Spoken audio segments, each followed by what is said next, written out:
Yo, YouTube, what's good, man? It's your boy BJ. Your boy does not have a hat on today. That's crazy. This is my first intro without a hat, and it's sprinkling. Oh my god. So the gig today is not even a gig. It's a rehearsal for a gig. The gig is in June. However, your boy's taking a trip to Nashville for the rehearsal. So we're about to knock that out. And it's really raining out here, guys. So I'm gonna check in with you guys once we hit the road. Another weekend in Nashville. We'll get some footage once I get to rehearsal and get all this stuff set up. But thought I'd do the intro now, so I will check in with you guys when I see you. YouTube, what is good, man? It's your boy BJ checking back in. It has been a while, but as you can see, this was the first rehearsal that we had. It was at the Metro Park Centennial Art Center here, located within the Nashville area. So if you've been in that park, you know, you've probably seen the little building ducked out to the side. But this was the kit that they had. It was actually a Yamaha Tour Custom, and then they had just a nice array of acrylite galore over here in this drum closet. They had an old Pearl vintage kit, and just an array of hardware and drum heads galore, guitars. Like, this center was definitely put together very nicely, and you can tell that rather through donors or just however they got the resources for it, is definitely just like I said, a resource for the youth. And it's super dope to see the studio room in here. But we actually was able to use this space because the keyboard player / MD for this gig, shout out to my homie Shad, he teaches over here at the art center. So I guess just one day after classes were up and stuff, we were able to come in and knock the rehearsal out. But we were having to stay quiet. That's why those pads were on the kit. I really couldn't play full volume, so didn't really get too much rehearsal footage from this gig. Really wasn't nothing too crazy. It was just us really going over the set list and getting the arrangements down. And then following that, like I said, just got to walk around the building a little bit and kind of see what the center looked like. So just gonna show you guys a little more video footage of me walking around the center as we exit out the rehearsal. We were there for a few hours, can't remember the exact time frame, but probably like a good 2 hours or so, and then walked out. And I'm gonna check in with you guys for rehearsal number 2. So here we go. All right, guys, so for rehearsal number 2, I did not have to drive anywhere. I was in the hometown of Chattanooga, and we are currently at Howard High School. If anyone knows the Chattanooga area, you know that Howard is a historical high school, and they were also my high school's rival. I went to Tyner High School, so 3 main high schools, kind of Tyner, Howard, and Brainerd. Those are like the main inner city schools, and so TK went to Howard, and so he was actually in the band, and because of that, he still has a good standing relationship with his old band director, which is how we were able to use the band room that he was so gracious enough to let us use. So shout out to him. And yeah, so came in, set up. I kind of did a kind of smaller kit for this situation. I didn't want to bring too much stuff, just for the fact there was a lot of loading in and breaking down all that stuff, and didn't want to have to deal with too much. So really just kick, snare, hat, and bongos. That's pretty much what I use for the rehearsals, and then pretty much just knocked it out. This rehearsal, I think, was around like the Eastern Conference Finals, if I'm not mistaken. I remember the Miami game was on. We were trying to keep up with it. But yeah, so just went through. I was trying to get everything set up far as backing tracks and things of that nature. Just trying to make sure everything could go as smoothly as possible, and just getting everything I guess just in sync. So that's pretty much how this rehearsal went. Another, I think, 2 or so hour rehearsal. So as you can see, time's definitely adding up fairly quickly with these rehearsals. But honestly, prior to me accepting this gig, I really did not know how much was going to go into it. Like, the way I accepted it, I kind of thought it was just going to be a one-off, to be honest. And so my initial rate for accepting the gig was based off that perception that it was going to be a one-off and not including so much traveling, setting up, and rehearsal time.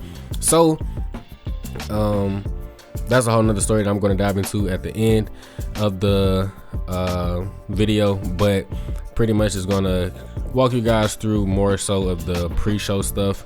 And so after rehearsal 2 was done, rehearsal number 3 was actually back in Nashville again. So you guys can see we're kind of ping-ponging a little bit, but this one was actually at a studio, so it was nice to have professional grade studio equipment to be able to see pretty much how the show would go. Sonically, this would be probably the closest representation we could have to the show being ran live, so it was a good measurement to see how things would go. So I'm going to show you guys a little footage of that. We're going to head back to Nashville once again for rehearsal number 3. Yo, YouTube, it is another day of rehearsal. We're heading back up to Nashville. This is the last rehearsal I have to travel for, but the third rehearsal, I think we do one mini one before the day of the show. So everyone is going to be in chat for that. But one last road trip, heading back to the city. Like I said, ironically enough, got the Titans joint on. So I will see you guys up there. We'll get some footage of the rehearsal. And yeah, we'll see what else we have going on in the city if I do anything else. If not, then I will see you guys for that final rehearsal and also probably just around sound check. So yeah. All right, guys, so checking in once we made it to Nashville and got loaded into the studio. I had to get the code and all that stuff to get access to the studio room that we were using. So just going down this hallway here, we were at the very end in Studio A. So as you can see, we have Studio A through F this way. And once we arrived, pretty much everything was set up just about. Monitors were already lined up. Only thing I had to do was just plug in my mixer so my feed went to my ears. Only thing was we actually got double booked for the fact that it was only one engineer there, so he had to get us set up and then ran back and forth to room. So that was a little bit frustrating. So I think our original schedule time was like 5 to 8, so it was going to be a long rehearsal, but by the time we got everything set up, we didn't really start till like 6. So you can see this is the kit and pretty much how I set it up for the actual gig. But this was the first time I actually got the configuration down and kind of got an idea of what I think I would want to use. So I'm actually going to dive in and let you guys hear a little bit of rehearsal footage. You guys haven't really heard too much playing this video, so I'm going to jump in, play a few clips from rehearsal, and then I will be back and check in with you guys after that.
So guys, as you can see, we did a little bit of TK stuff, but also the 2 songs I just went over in rehearsal were covered. So trying not to show too much on YouTube because I don't want to get demonetized or hit with a strike or whatever. So hopefully that doesn't happen. But like I said, the original time was from 5 to 8. I actually looked back and it was 5 to 9, so it's going to be 4 hours, so it's going to be long. But what ended up happening was they extended and gave us another hour due to the fact that we started late because of the engineer situation. So all in all, I was at the studio I got there, like I said, a little early before 5 to load in. By the time I loaded up all that stuff and then tore down to leave, overall this turned into like a 6-hour like whole day of rehearsal slash just everything getting done. So very long day, very draining. Like I said, I'll do a full wrap up at the end, but I'm going to wrap up this rehearsal and go into rehearsal number 4. So here we go.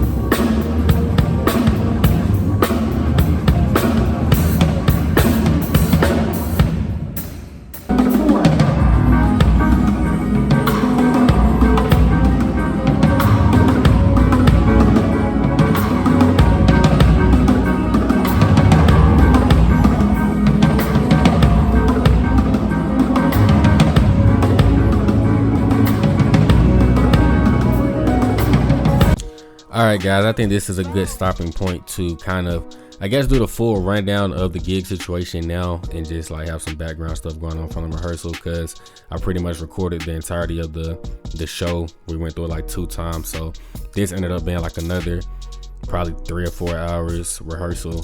So keeping track, if I guess I did 3, 6, and then another 3. What does that put us at? Yeah, that's a lot of rehearsing. That's like about 15 hours, not to mention 2 Nashville drives, Nashville trips. Yeah, it was a lot. It was a lot. So like I said, the original arrangement that I got pretty much offered was in March, and like I asked to play the show in chat. So I feel like I gave a pretty good deal as far as my rate went, because I didn't have to travel.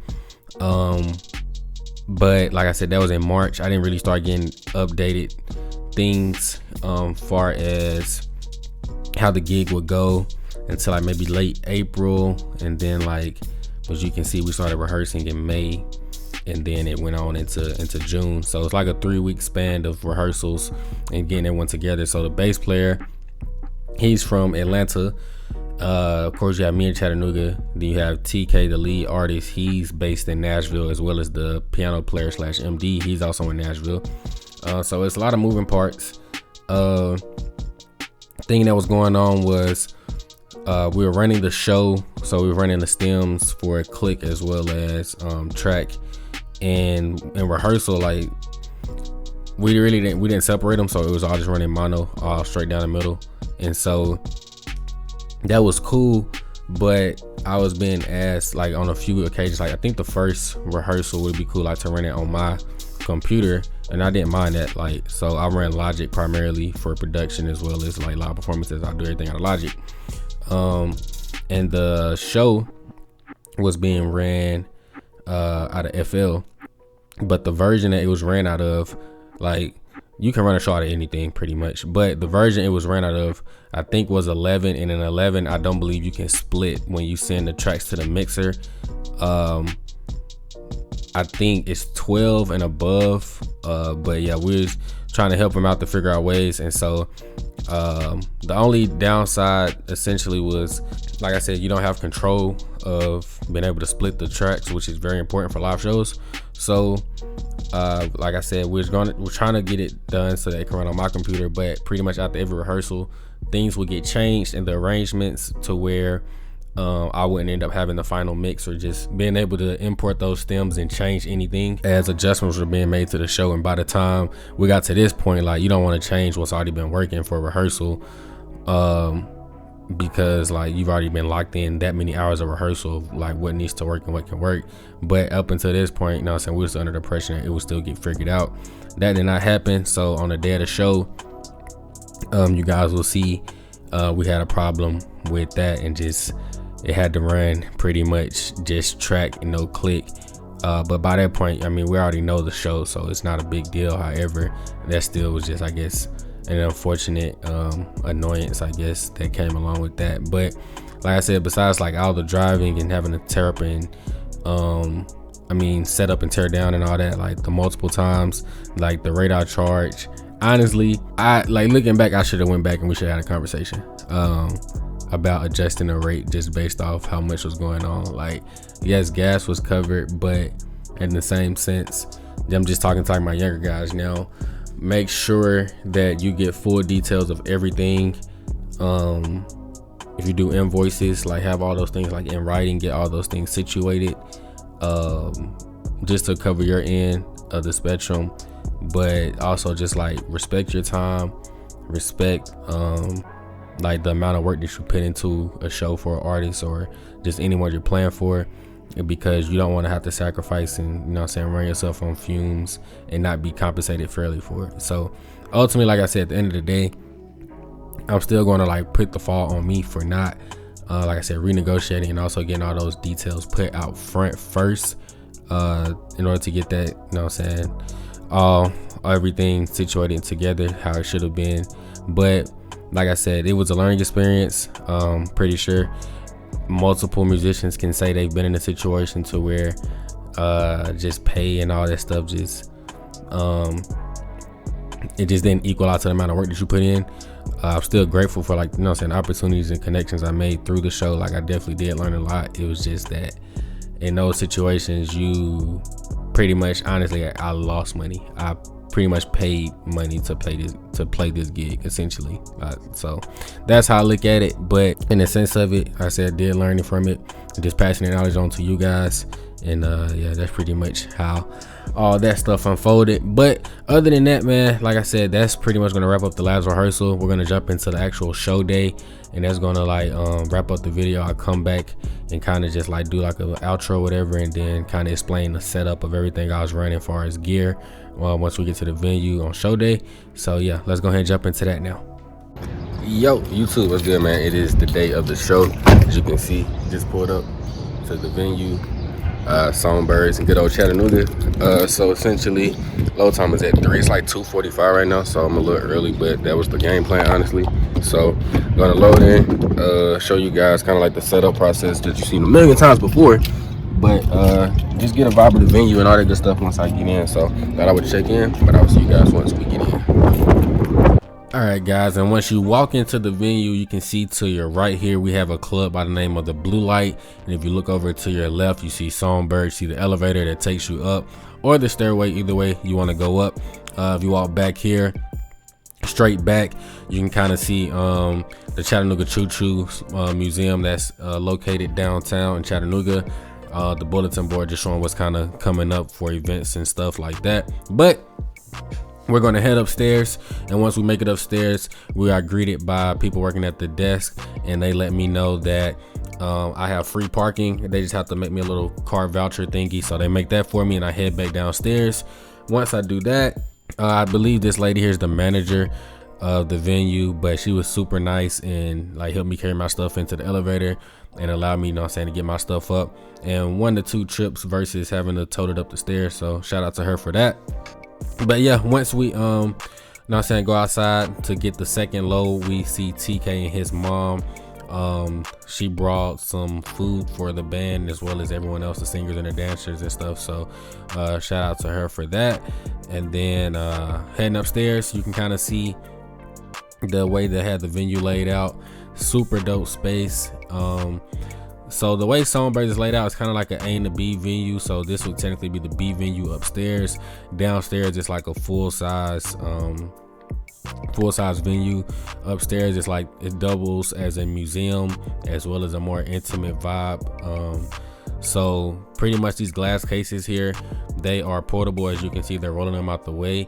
And so once they move these out the way, they kind of just set up chairs, and it just turns into a nice little spot for entertainment and serves as a venue, like I said. So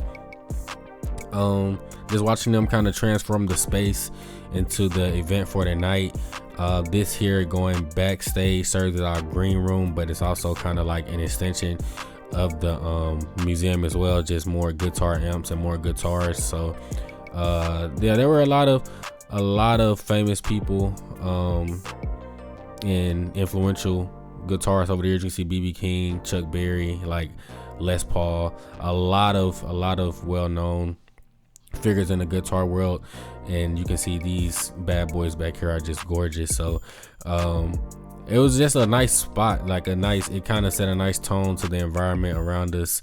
And then kind of posts of them getting the chairs out, kind of see how they line them up and stack them. So yeah, just gonna show you guys kind of the setup that I had once I got everything in order. This was kind of a different configuration that I used for this gig, not typical, but it fit what I was doing. So just gonna go over the setup real quick. So starting with cymbals, we have a AAX 10-inch Ozone over a AA China, followed by the 22-inch Dream rod, energy rod, bongos, 14-inch XSR hi-hats, the SPD SX, 19-inch Soul Tone Crash is my primary crash, 16-inch floor tom, and I mean that's pretty much it. It's pretty meat and potatoes, but like I said, it's a little different considering what we're doing. So but yeah, sounds pretty good though.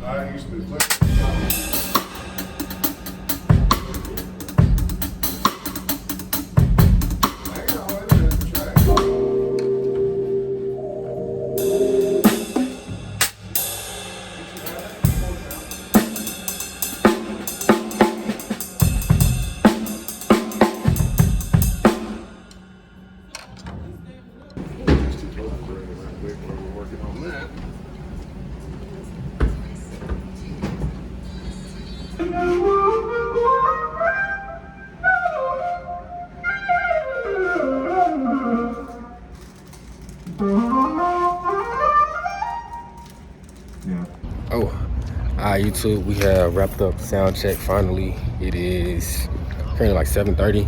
So originally the door's supposed to open up at 7. We literally sound checked from the time I got here, which was 3, up until now. And that was the whole thing. So I'm not gonna lie, your boy's tired, but we're about to push through. Technical difficulties, all that, the whole shebang bang. But that's what ultimately comes down to, just professionalism, to having to push through things not lining up exactly how we thought they were going to, but it's all good. So got the shirt on.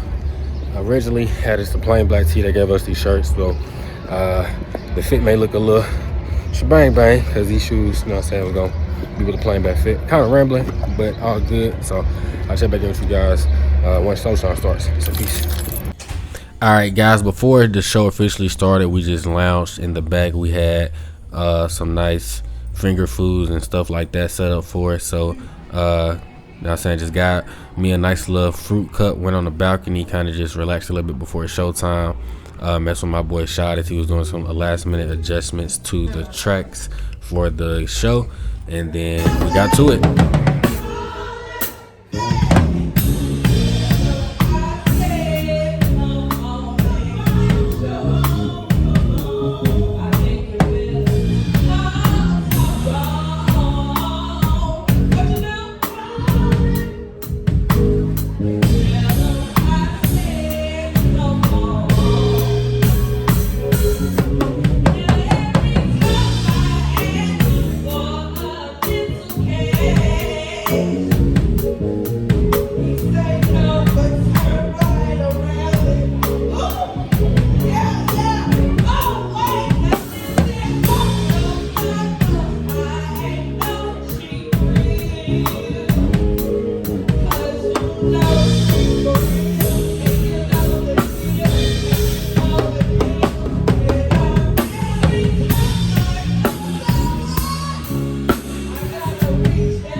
Yo, YouTube, we are back at the house. Your boy just got a post-gig shake from Sonic. Not sponsored, but that would be nice. Yeah, that's gonna wrap it up, man. It's been a very long process of recording this video, just from the fact the rehearsals and all this stuff was so spaced out, as well as the traveling all involved. It was a lot that went into this gig, I will say. So please, guys, do me a favor. It takes a lot to make this content in terms of stuff like this. So like I said, just like it if you like it. We're on the road to 1,500 subs. We're at 1,300 right now, so definitely would appreciate the subscription. So yeah, it's your boy BJ signing off. I'll see you guys in the next one. Peace.